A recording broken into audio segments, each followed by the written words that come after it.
아시는 것처럼 경찰은 이번 사고를 보일러 배기가스 누출에 의한 일산화탄소 중독으로 이미 잠정 결론을 내렸습니다. 언제 왜 누출됐는지를 지금 집중 조사하고 있는데 감식 과정에서 보일러 상태가 일부 공개가 됐습니다. 취재 기자와 함께 어떤 문제가 있는 것인지 잠깐 좀 짚어보도록 하겠습니다. 강신우 기자가 나와 있습니다. 자, 보일러 시공 문제로 좁혀지고 있으니까 애초에 시공을 잘못됐다. 저희가 이거는 어제 말씀드렸습니다마는 무자격자가 이걸 좀 시공했다라는 것은 저희들이 보도를 해드렸죠. 예. 네, 먼저 현장에서 찍은 사진을 보고 말씀을 네. 좀 드리겠습니다. 이 시공 전문가들은 이 사진을 시공 전문가들에게 보여줬더니 단번에 예고된 사고였다 이렇게 입을 모았는데요. 예. 단순히 이렇게 배관이 어긋나 있는 것에 그치지 않고 배관 주변에 내열 실리콘이나 이 조임새가 전혀 설치가 안 된 점을 더 큰 문제로 지적을 했습니다. 그 얘기는 뭡니까? 그러니까 헐거워져 있었다는 얘기인가요? 네, 애초에? 그렇죠. 단단하게 이 이음매를 견고하게 만들지 못했다. 그럼 사실은 이전에도 이런 사고가 있을 수가 있었는데 이게 하필 그날 일어났다 이렇게 봐야 되는 거였군요. 네. 예. 그리고 산소 공급 통로인 극기구 저 밑에 이렇게 쳐져 있죠. 예. 이 매뉴얼대로 돼 있지 않은 건데요. 이게 가스 누출의 또 원인이 됐다 이렇게 지적을 했습니다. 예. 그러면 원래는 보일러가 어떻게 설치가 돼 있어야 되는 겁니까? 네, 그래서 제가 보일러 시공자가 있는 현장에 직접 나가봤는데 예. 화면으로 한번 보시겠습니다. 예. 네, 보일러실 앞입니다. 사고가 난 현장에 이 보일러 설치와는 다르게 극기구가 배기관보다 이렇게 높게 설치가 되어 있습니다. 그리고 이음매마다 내열 실리콘과 이런 밴드가 채워져 있습니다. 이렇게 설치해야 올바른 보일러 구조가 됩니다. 이 수증기 자체 이런 물들이 몸체에 들어가게 되면 불안전수도 되고 사고 위험도 상당히 높게 됩니다. 예. 알았습니다.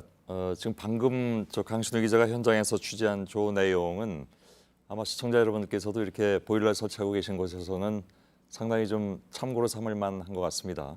혹시 다시 보기로라도 나중에 보셔서 각자 이제 그 대에 있는 보일러가 어떻게 설치되어 있는지 저 화면과 함께 이렇게 비교해서 보면 도움이 되겠죠. 네, 그렇습니다. 예. 자, 근데 펜션 보일러 설치는 산소 공급이 원활하지 않았고 그리고 배관 접촉이 문제였다. 그러니까 두 가지로 압축될 수 있을 것 같군요. 예, 다시 한번 그 제대로 설치된 배관 설치 구조를 보면 예. 저렇게 돼야지 맞습니다. 어느 쪽입니까?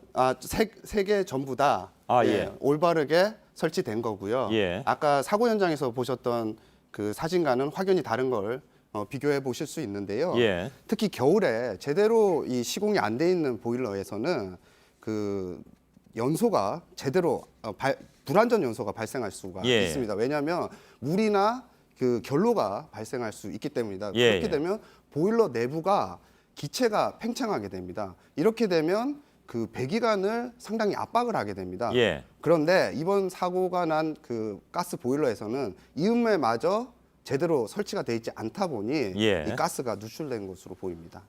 그래서 이제 자격자가 설치하는 것이 얼마나 중요한가 하는 것이 이번에 바로 드러나는 것 같습니다. 근데 어제 보도해드렸습니다마는 뭐 상당수가 들리는 바에 따르면 거의 한 절반 가까이가 무자격자가 설치한 보일러가 있다. 이런 얘기잖아요. 그만큼 예, 심각할 수 그렇습니다. 있다는 얘기인데. 그 한국열관리시공협회가 무작위로 100세대를 점검을 한번 해봤더니 예. 20곳이 넘는 곳에서 불량 시공이 있었다 이렇게 전했는데요. 예. 특히 도서 지역에서는 이 자격증을 가진 시공자를 찾아보기가 힘들다고 합니다. 예. 상황이 이런데 이 관리 감독을 해야 할 한국가스안전공사나 지자체는 손을 놓고 있는 실정입니다. 예. 이렇다 보니 한국열관리시공협회나 전국보일러 시공협회에서 그럼 우리가 명예 그 지도원이 돼서 홍보라도 좀 하게 해달라라고 해서 이런 법안이 국회에 올라가 있는데 1년이 넘도록 아직 통과가 되지 않고 예. 있습니다. 이게 뭐 하여간 불안해하시는 분들이 많이 계셔서 어제 보도 내용을 잠깐 제가 더 말씀드리자면 사실 이제 그 전문 업체에다가 얘기를 해도 거기서 이걸 설치하는 사람은 또 다른 사람이기 때문에 그 사람이 무자격자일 경우가 많다. 그렇습니다. 예, 그것까지 다 확인을 해야만 안심할 수 있다 이런 얘기잖아요. 네, 그리고 혹여나 이제 무자격자가 시공을 했을 경우 사고가 났을 때 예. 전혀 보험 처리가 안 돼서 보상도 받을 수가 없는 그런 상황이 발생할 수도 있습니다. 예, 알겠습니다. 강신우 기자였습니다.